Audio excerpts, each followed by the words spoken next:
예, 안녕하십니까 할러님들 강원국입니다. 부자들이 뭐로 추천하는 그 책, 부의 추월자선 제4탄으로 들어가 보겠습니다. 이것도 한 5탄 정도까지만 하고 끝낼 건데요.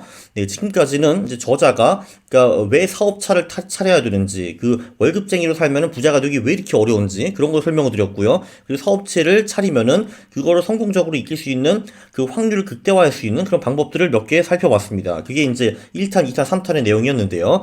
4탄부터는 부자의 마인드, 도대체 부자들의 마인드는 어떻게 돌아가느냐, 이거를 좀 두 번에 걸쳐서 공부를 해보겠습니다.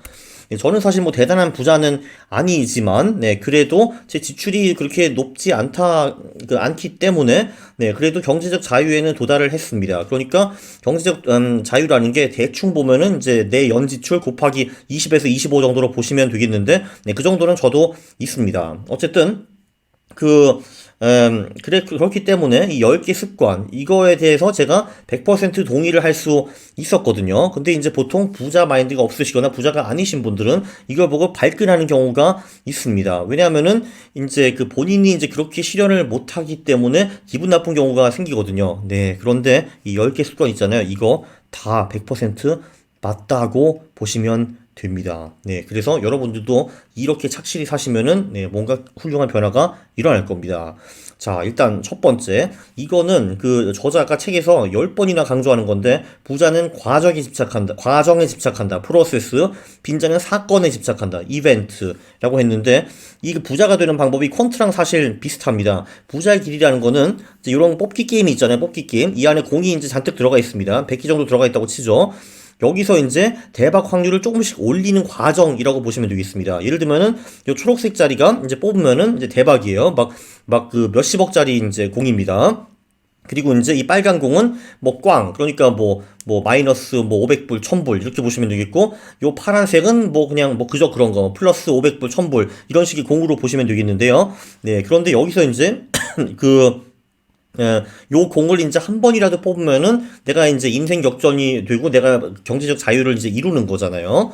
네, 여기서 이제 중요한 포인트는 이제 부자의 노력을 하는 사람들의 이 항아리에는 요 초록색 공이 간간히 몇 개라도 있습니다. 네, 그런데 빈자의 길은 그 자체가 없는 거예요. 이게 무슨 말이냐면은, 자, 부자의 길을 걷는 사람. 예를 들면 지금 직장에 다닌다고 해도, 이제, 직장에서 나와가지고, 뭐 발명을 한다든지, 책을 쓴다든지, 뭐 유튜브를 한다든지, 아니면은 뭐, 그 사업체를 뭐 사이드 잡으로 이제 운영을 한다든지, 이렇게 하는 사람에게는, 예, 이제 이런 초록색 공이 한두 개씩 이제 요 항아리 안에 들어가는 겁니다. 그렇다고 해서 그 사람이 그거를 해가지고 매번 성공을 하느냐? 그거는 당연히 아니죠. 왜냐면은 요 공이 이 100개 중에 한 3개에서 5개밖에 없을 수도 있습니다. 그쵸? 네, 그런데 그, 결론적으로 계속 트라이를 하고, 아이고, 첫 번째 책 실패했네. 아, 두 번째 발명 안 팔리네. 아, 세 번째 유튜브 채널 망했네. 이런 식으로 해가지고, 계속 이제 시도를 해가지고, 그게 10번, 20번 쌓이게 되면은,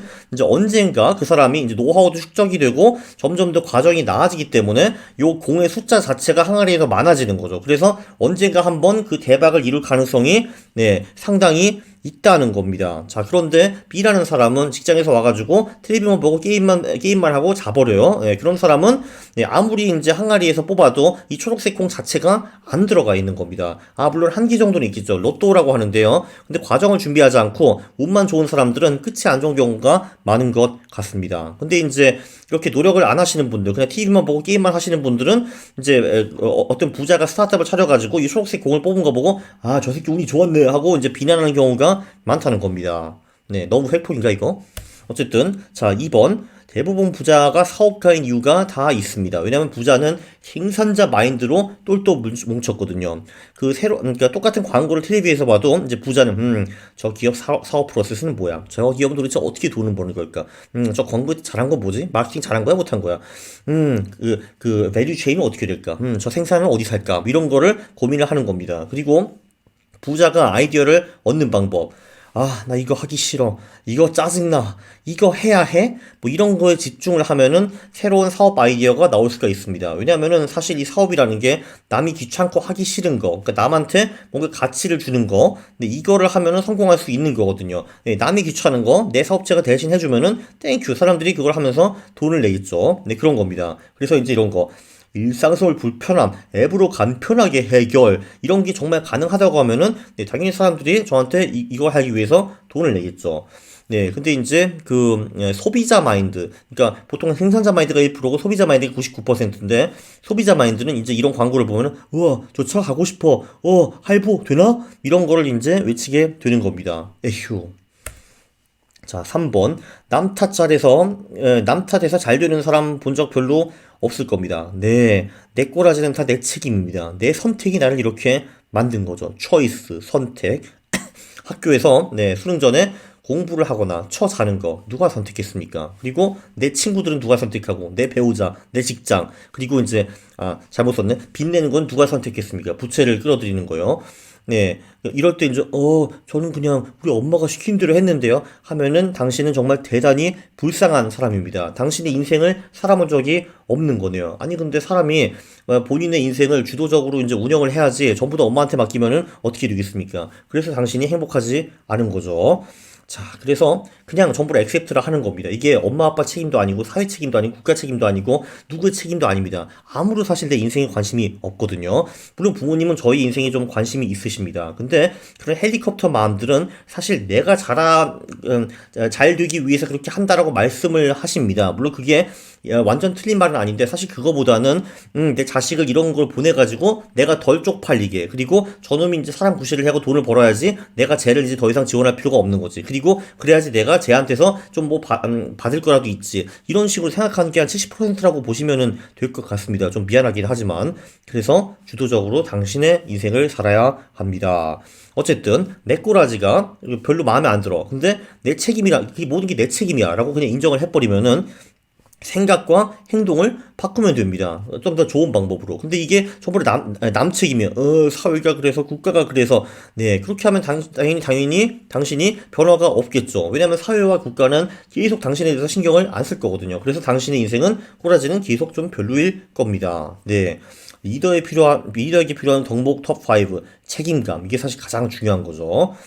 자, 내 꼬라진 내 책임, 내 선택이 나를 이렇게 만들었는데 선택을 좀 더 잘하는 두 가지 방법을 알려드리겠습니다. 첫 번째, 3A. 최악 상황 경험과 분석, Worst Case Consequence Analysis, WCCA라고 불리기도 하는데, 네, 이거는 저도 상당히 자주 쓰고, 그리고 이제 굉장히 자주 쓸 수 있는 굉장히 훌륭한 툴입니다. 자, 여기서 할 거는 딱 세 개밖에 없습니다. 첫 번째, 내가 이 선택을 하면 최악의 결과는 무엇인가? 두 번째, 최악의 결과가 발생할 확률은 어느 정도인가? 세 번째, 그게 받아들일 만한 리스크인가? 이거를 두 가지 방법으로 사용할 수가 있는데요. 자, 분석을 하게 되면은 보통 객기 부리는 거를 이제 거의 안 하게 됩니다. 뭐 이런 거죠. 내가 지금 기분이 좋은데 술을 처먹여야겠어. 근데 집에 가야 되는데, 음주운전 좀 하지, 자, 그러면 최악의 결과는 무엇일까요? 술 많이 먹고 사고 내가지고 내가 죽거나 감옥에 가거나 아니면은 뭐 크게 다치거나 뭐 이런 거겠죠. 최악의 결과가 발생할 확률은 글쎄요, 뭐 한 1, 2% 정도 아닐까요? 뭐 1%라고 칩시다. 근데 그게 받아들일 만한 리스크입니다. 당연히 아니죠. 아무리 1%라 하더라도 근데 그 1%에 내가 죽고 감옥에 가고 다치는 시나리오가 있는데 이걸 내가 왜 합니까? 결론, 음주운전은 아니다. 이렇게 나오고요. 자, 근데 반대로 이런 게 있습니다. 내가 예를 들면은 유튜브를 시작을 해야겠어. 그러면은 이제 최악의 결과는 무엇일까요? 시간을 잔뜩 투입했는데 아무도 안 봐. 그래서 망했어. 그럼 사람들이 저를 좀 비웃겠죠. 역시 제가 무슨 유튜브 안 됐잖아.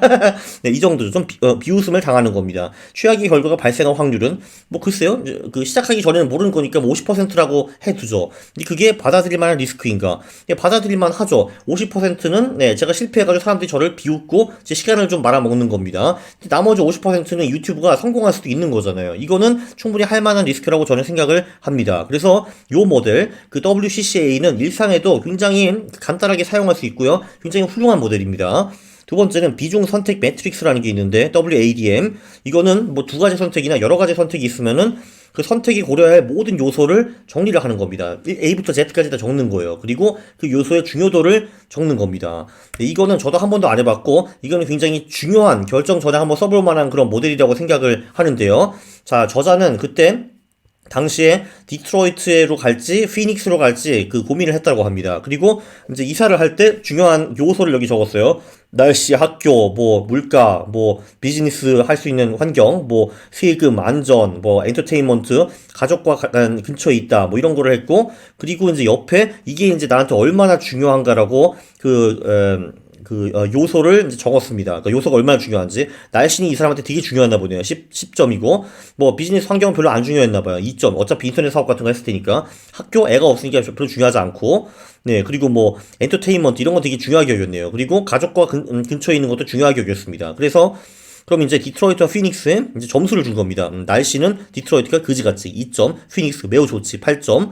그럼 이제 10 곱하기 8을 해서 80이 나오고 디트로이트는 10 곱하기 2가 해서 20이 나오는 건데, 자 이런 식으로 해가지고 점수를 다 매기고 요거를 더하니까 디트로이트가 232점, 피닉스가 228점. 그래 디트로이트로 가자 이런 식으로 결론이 나온 겁니다. 네, 이런 식으로 좀 더 이성적으로 그 선택을 할 수 있는 매트릭스를 만들 수 있다라는 거죠. 네, 4번. 당연한 거지만 부자는 가치가 오르는 자산을 삽니다. 또는 그런 자산을 만들어내죠. 네, 그 기요사키 아저씨도 바로 이것을 지적을 했는데요. 그 부자 아빠 가난한 아빠에서 매우 당연한 겁니다.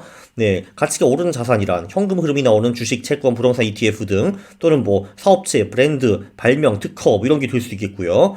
네, 그런데 이제 가치가 내리는 자산을 사는 사람들도 꽤 많다고 들었습니다. 뭐 차, 명품 가방, 옷, 전자기기, 장난감 뭐 이런 것들이 있는데요. 네, 그런 거는 평생 사봤자 부자가 될 수가 없습니다. 우리는 가치가 오르는 자산을 사야 합니다. 호호. 예, 그리고 이제 하다못해 나무를 심어도 이런 나무를 심어야 되는 거고요. 네, 계속 이제, 내가 부자인 거 내 탓은 아니야 하시는 분들이 있는데, 내 탓은 아니면서, 이제 이런 거를 사시는 분들이 있잖아요. 예, 그럼 정말 이게 내 탓이냐, 내 탓이 아니냐, 그런 거에 대해서 좀 의문을 할 수가 있겠죠. 5번, 인간관계. 뭐, 부자나 빈자나, 뭐, 중산층이나 인간관계가 가장 중요하겠죠. 그죠? 자, 여기서 중요한 거는, 당신 꿈을 파괴하는 사람들은 당신 인생에서 제거해버려야 합니다. 네, 저는 다행히도 제 근처에 있는 사람은 제가 이제 뭐 한다 그러면 전부 다, 그거 꽤 좋은 아이디어인 것 같아. 한번 해봐. 이런 식으로 하셨고, 네, 저희 부모님도 제가 이제 뭘 하든, 네, 저를 언제나 이제 지원을 해 주셨습니다. 그래서 이제 자신감 있게 저는 이제 제가 하는 프로젝트는 물론 다 성공시키지 못했지만, 어쨌든 소신껏 해왔고요. 그 중에 성공한 것도 몇 개 있습니다. 어쨌든 네, 근데 이런 분들도 있죠. 네가 그걸 어떻게 해? 이런 사람들이 최악입니다. 왜냐면 이 사람은 내 자존감을 짓밟는 사람이거든요. 한마디로 너는 병신이야 임마 이런 식으로 생각하는 거잖아요. 이런 사람들 내 인생에 정말 요만큼도 필요 없습니다. 그냥 요만큼도 필요 없어요. 네, 그냥 제거해야 됩니다. 네, 이거보다 조금 더 나은 버전은 그 얘기? 그게 되면 말이야. 이미 딴 사람이 했겠지. 그거 안 되는 것 같아. 이런 식으로 이제 초를 치는 사람들이 있죠. 이런 사람들은 최악은 아니지만 이 사람도 이제 악영향을 미치는 사람들인데, 물론 이제 여기서 부모님과 친구들이 가장 많은 영향을 미칠 수밖에 없습니다. 근데 이제 우리 부모와 친구가 이제 이런 사람들이에요. 독립하고 반절교 하세요. 빠이. 이런 분들 인생이 별로 필요 없습니다. 물론 부모와의 연을 끊지는 못하지만 최소한으로만 유지하세요. 같이 살면 절대 안 되고요. 네. 그러면 이제 이런 분들을 멀리하고 어디 가야 되는가? 뭐 이거는 그냥 예의죠. 그냥 뭐 창업자 파티, 네트워킹 이벤트. 어쨌든 그리고 이제 멘토를 찾아보고, 그리고 성공한 사람들 위인전을 좀 읽고, 이런 식으로 하면서 이제 할 수 있다. 이제 되는 사람들 위주로 이제 만나야 됩니다. 아직 된 게 없더라도 된다는 거를 이제 확신이 있는 그런 사람들을 만나야겠죠. 그죠? 그래서 이제 알리바바 마윈이 가난한 사람과 일하지 마라라고 했는데, 발끈하시기 전에 네, 이 얘기 인터넷에 찾아보면은 왜 그런지에 대해서 상세한 이유가 나오니까 한번 읽어보시기 바랍니다. 네, 굉장히 공감이 가실 거예요.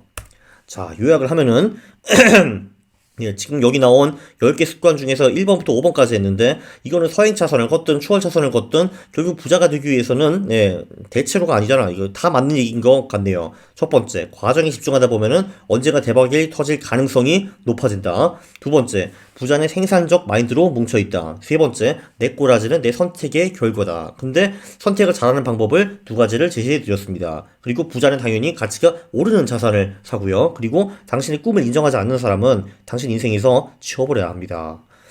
정말 좋은 얘기였죠. 우리 베스트셀러 여기서 부의 추월차선. 네, 한 번 남았습니다. 또 한 번. 어쨌든 유익하셨다고 판단하시면은 구독을 하시고, 네, 영상을 보셨으면은 좋아요를 누르는 겁니다. 싫어를 누르면은 제가 매우 싫어합니다. 감사합니다.